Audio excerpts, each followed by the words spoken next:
Even if I give you the blueprints, you can't make a lithography machine.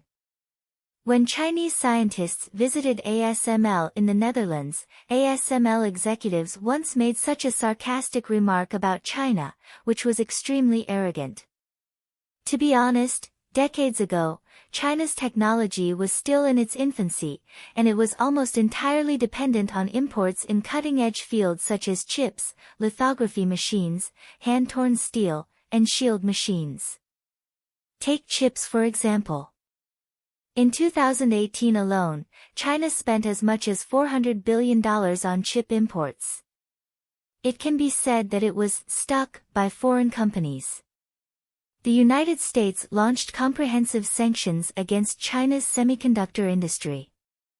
Although China has made up its mind to embark on the road of self-research since the Galaxy incident and the hand-torn steel incident, it has not only independently developed the Beidou satellite navigation system and the artificial sun, but also made high-speed rail, hand-torn steel, super steel, and shield machines the world's first in technology.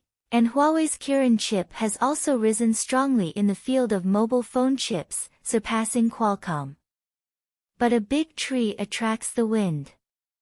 In order to restrict the development of Chinese technology and consolidate its dominant position, the United States took the lead in launching comprehensive sanctions against chip companies such as Huawei.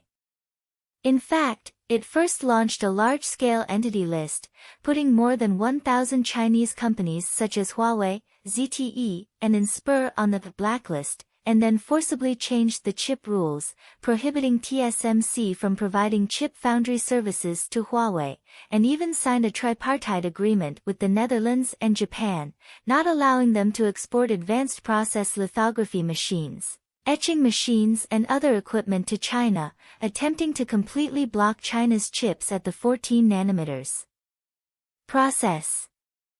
It has to be said that under this series of sanctions by the United States and its allies, China's semiconductor industry has ushered in the darkest moment. Not only has Huawei fallen into the dilemma of having no chips available, but many small-scale chip companies have closed down in this storm, which is simply shocking. Under layers of blockades, domestic chips have begun to rise against the trend. But the good news is that since experiencing this wave of sanctions, many Chinese companies have embarked on the road of self-research, and have been reducing the import volume of chips every year and turning to domestic chips. With the strong support and encouragement of the country, chip companies such as Huawei have also stood up tenaciously and started to reverse the predicament.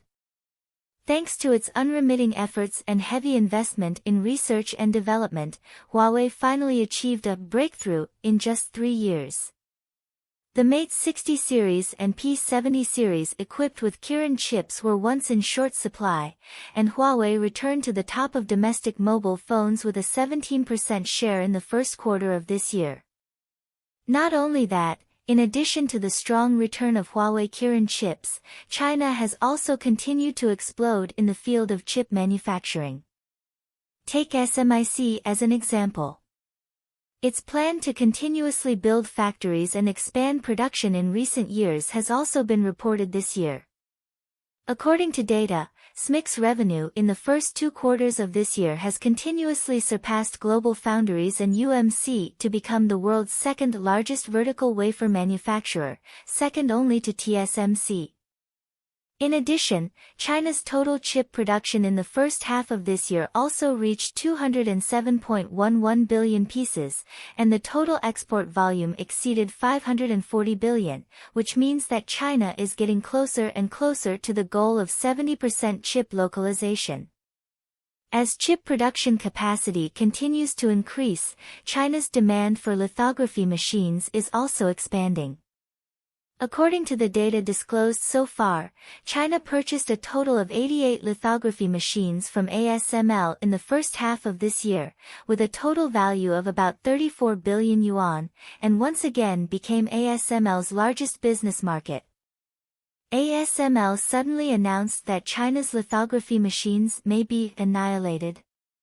However, What people never expected was that at the critical moment of the outbreak of domestic chips, the United States took action against China again.